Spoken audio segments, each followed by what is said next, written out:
నమస్తే, welcome to our channel. నేను సిరి. Kolkata doctor కేసులో అయితే సిబిఐ ఇచ్చిన ఒక ట్విస్ట్, అసలు ఏం జరిగింది ఏంటి అనేది మనకి వివరించడానికి మనతో పాటు ఉన్నారు ప్రముఖ సీనియర్ జర్నలిస్ట్ జగదేవ్ గారు. నమస్కారం సార్. నమస్తే అమ్మా. ఇప్పుడు చూస్తుంటే కోల్కతాలో ఏదైతే సంఘటన జరిగిందో, డాక్టర్ సంఘటన, దానికి సంబంధించి సిబిఐ అయితే ఒక ట్విస్ట్ ఇచ్చిందని చెప్పేసి మరి వార్తలు వస్తున్నాయి. ఇంతకీ ఏంటి ఆ ట్విస్ట్ ఏంటి అసలు? సిబిఐ నిన్న సుప్రీంకోర్టు ముందు పొందుపరిచిన విషయాలు చూస్తే నిజంగా వాళ్ళు చెప్తుంటే సుప్రీంకోర్టు ఎంత ఆగ్రహం వ్యక్తం చేసింది, మనకు కూడా అసలు రక్తం మరిగిపోతుంది. అసలు ఘటన జరిగిన 24 అవర్స్ వరకు ఆమె కనీసం ఆమె దగ్గరికి వెళ్ళనివ్వకుండా, అదే కొన్ని ఘటన జరిగి పొద్దున్న అయిపోయినా కూడా ఆమె విగతజీవిగా పడున్నా కూడా కనీసం బట్ట కప్పడానికి కూడా ఎవడు ఇది చూపలేదట. తరువాత కేవలం సాక్ష్యాల్ని తారుమారు చేయడానికే అక్కడ పోలీస్ యంత్రాంగం ఆ విధంగా ప్రవర్తించింది అని కూడా క్లియర్గా సిబిఐ వాళ్ళు చెప్పిన దాంట్లో ఉంది. మాకు అవన్నీ తారుమారు చేశాకే సబ్మిట్ చేశారు, ఇప్పుడు మాకు ఇన్వెస్టిగేషన్ చాలా కష్టతరం అవుతుంది అన్నట్టు కూడా చెప్పారు. చూడండి అసలు అంటే ఎన్ని ఎగ్జాంపుల్స్ అమ్మా.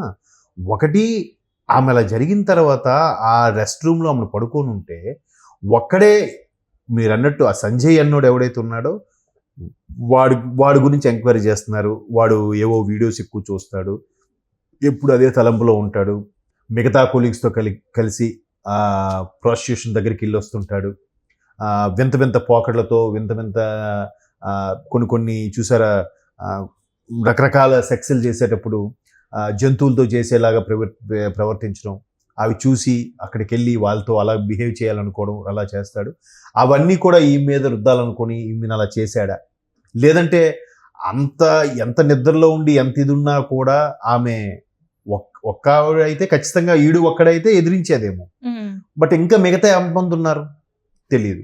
ఇంకోటి ఉన్నారని మాత్రం ఇన్ఫర్మేషన్ అయితే వచ్చింది మనకి, అందరూ మన వరకు వచ్చిందంటే ఎక్కడో వెస్ట్ బెంగాల్లో జరిగింది, మనం ఈరోజు తెలుగు రాష్ట్రాల్లో మాట్లాడుకుంటున్నామంటే మీడియాకి స్ప్రెడ్ అవ్వకుండా రాదు. నెక్స్ట్ ఈమెతో పాటు ఇంకొక 3-4 పీజీ స్టూడెంట్స్ కూడా ఉన్నారంట. వాళ్ళు ఎందుకు నోరు మెదపడం లేదు. తరువాత ఈ సంజయ్ని కూడా సీసీ కెమెరా ఫుటేజ్ ద్వారా తీసి పట్టుకున్నారు. ఇంతకీ నిందితుడు ఆడా కాదా, అసలు నిందితులు వేరే ఉంటుండగా అవన్నీ డైవర్ట్ చేయడానికి ఇటువైపు చెప్పారా, అసలు ఎందుకు సానుకూలంగా శాంతంగా ధర్నా చేసుకుంటున్న మెడికోల్ని డాక్టర్స్ని పీజీ స్టూడెంట్స్ మీద ఒకేసారిగా 700 మంది పోలీసులతో వాళ్ళందరినీ చెల్లాచెదరు చేయాల్సిన అవసరం వచ్చింది. అట్ ది సేమ్ టైం ఆమెకి ఏదైతే అక్కడ ఇన్సిడెంట్ జరిగిందో ఆ ఇన్సిడెంట్ జరిగిన పక్క రూమ్నే రెనోవేట్ చేయడం కోసం అప్పుడే ఎందుకు గోడలు తవ్వేసి రకరకాలుగా రెనోవేట్ చేయాల్సిన పరిస్థితి ఏమొచ్చింది. ఇలాగ 100 ప్రశ్నలు. డాక్టర్ ఎవరైతే ఉన్నారో ఆ డాక్టర్ ఎందుకు వెంటనే సస్పెండ్ చేయబడ్డాడు, ఎందుకు నెక్స్ట్ డేనే వేరే కాలేజీలో ఎందుకు జాయిన్ అయ్యాడు ప్రిన్సిపల్గా, ఆయనకి తెలియకుండానే రెనోవేషన్స్ ఇవన్నీ జరుగుతాయా, అసలు నైట్ డ్యూటీ డాక్టర్లో ఎవరెవరు ఉన్నారు, ఎవరెవరు విధుల్లో ఉన్నారు, ఆ రిజిస్టర్ ఏంటి, ఎన్ని అనుమానాలు. కొంతమంది డ్రగ్స్ అంటున్నారు, కొంతమంది ఆర్గాన్స్ ట్రాన్స్ప్లాంటేషన్, మెడిసిన్ మాఫియా. ఆ మెడిసిన్ మాఫియా రెగ్యులర్ కామన్ లేండి, మన దగ్గర కూడా జరుగుతుంటాయి. బట్ ఆర్గాన్ ట్రాన్స్ప్లాంటేషన్ కూడా ఒక మాఫియా నడుస్తుంది. అది మీకు ఏమైనా తెలిసిపోయిందా? అందుకే ఈ విధంగా చేసేసి దాని అత్యాచారం మీద డైవర్ట్ చేస్తే అసలు విషయం పక్కదో పట్టేస్తుంది కదా. అసలు ఆ ప్రిన్సిపాల్కి అంత ఇదిగా సస్పెండ్ చేస్తే వేరే కాలేజీల్లో ఇమీడియట్గా జాయిన్ అవ్వడం ఏంటి, లేదా ఆయన రిజైన్ చేసి అక్కడికి వెళ్ళి జాయిన్ అవ్వడం ఏంటి, ఆయనకి ఎవరు రెఫర్ చేశారు, దీనికన్నా పెద్ద కాలేజ్ నేషనల్ కాలేజ్, ఎట్లా సాధ్యపడింది?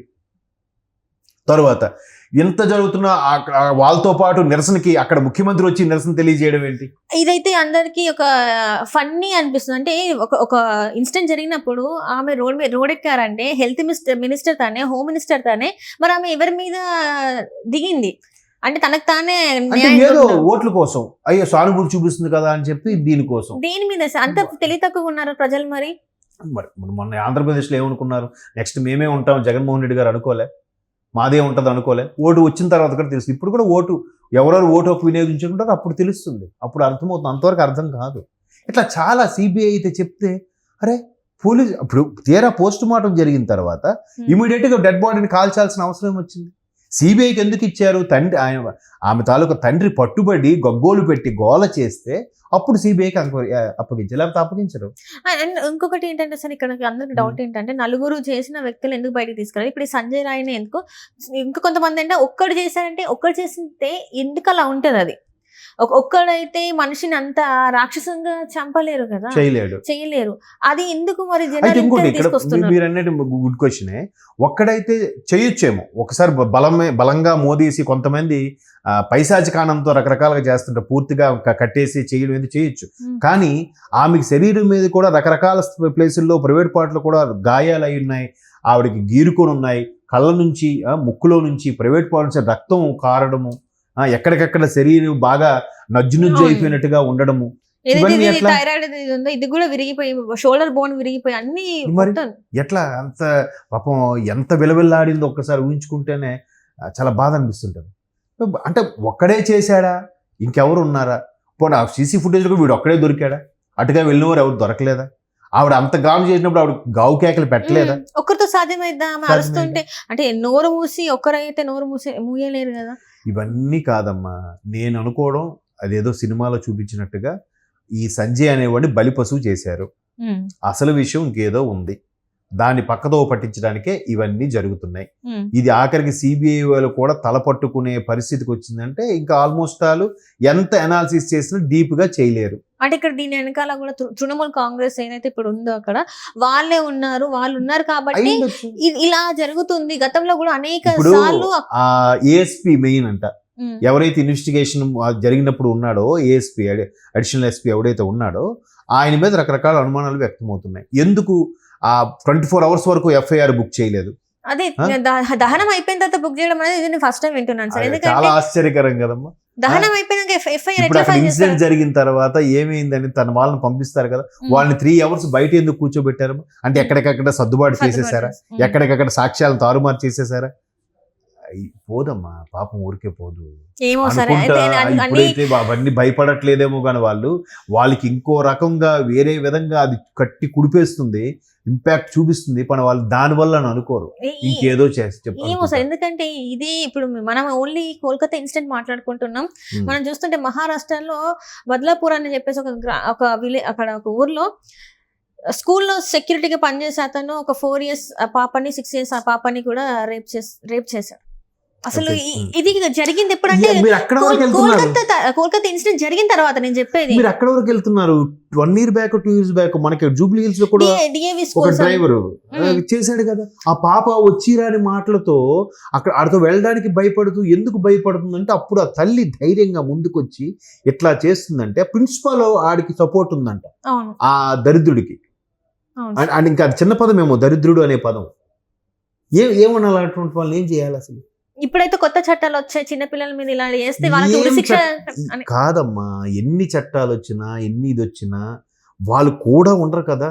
చట్టాన్ని అదుపులోకి తీసుకోవడం తప్పు, అలాగని వాళ్ళు కూడా ఉండి ప్రతి ఒక్క మనిషికి ఒక్కొక్క కానిస్టేబుల్ గా ఉండరు కదా. అదే చెప్తున్నారు. అదే ఎక్కడ మార్పు రావాలి, ఎవరిలో మార్పు రావాలి? అసలు సమాజంలో ఇలాంటివి జరగకుండా ఉంటే, ఆడపిల్లల మీద ముఖ్యంగా ఇలాంటివి జరగకుండా ఉండాలంటే అసలు ఏం చేయాలి? ఇన్ని జరుగుతున్నా కూడా చాలా బాధ అనిపిస్తుంది, కానీ ఏం చేయలేం. అంటే ఇవన్నీ తారుమారు చేశారు అని మాత్రం క్లియర్గా అర్థమవుతుంది. బట్ దీని వెనక వేరే పెద్ద కథే ఉంది, అది ఇన్వెస్టిగేషన్ కూడా వస్తుందని నేను నమ్మకం లేదు. సిబిఐ కూడా చేతులు తీసే పరిస్థితి వచ్చింది కదా.